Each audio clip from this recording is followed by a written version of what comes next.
Hey, it's Laura with Lone Marie Vintage. Today we're going to talk about the difference between thrifting and vintage shopping.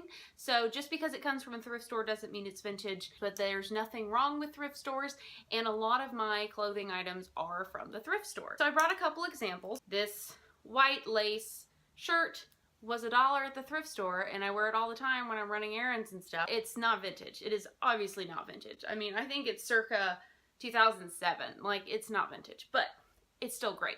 And then we have a blouse like this, which is in fact vintage and was purchased at a vintage shop. And then to really confuse you, this shirt is vintage and I found it at a thrift store. So you can get lucky. You can get lucky with your thrift store shopping. Sometimes you can find a really great vintage piece, but a lot of times you're having to dig through piles and piles of crap. Now, if you enjoy doing that, it's fine. I love doing that. It's my favorite thing to do. And also sometimes the pieces are really damaged or they're in really bad shape. I see that a lot. I have to repair a lot of the items before they go into the Lone Marie Vintage online shop.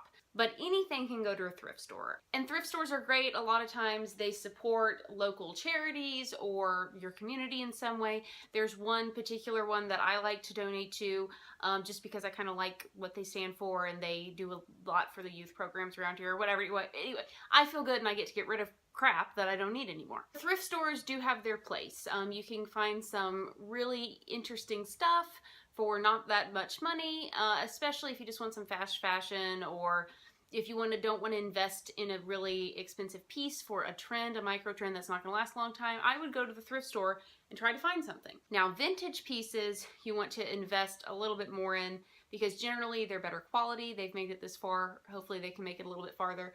If you want to take care of them and make them look as nice as possible for as long as possible, you should watch my how to wash and store vintage video. I'll link to it. Some other great places to look for vintage clothing would be estate sales. So that's kind of the contents of a house. You know, maybe grandma's going to a retirement home and they're selling everything out on her estate. You can find some cool stuff there. Yard sales. I know when my grandmother passed away, we did have a yard sale and we got rid of a lot of her clothes, some of which were from the 1960s and the 1970s. Also, antique stores. A lot of times antique stores will have separate booths, and sometimes those booths, there will be a vintage clothing dealer in one of those booths. So don't think that just because it's an antique store, you can only buy furniture. Sometimes they have really nice clothes. So like I said, you can find some really great things at the thrift store that are in fact vintage, but don't go in expecting to find a bunch of treasures. Sometimes you have to hunt for a long time before you find that special treasure.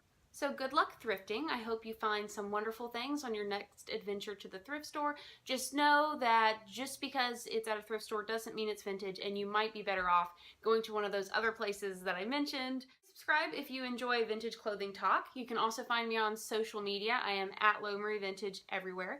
If you do buy anything from our online shop, please feel free to tag me. I would love to see you wearing it. Also, if you find any great vintage pieces at the thrift store, I'd also like to see those. I hope everyone has a wonderful week. Thank you so much for watching.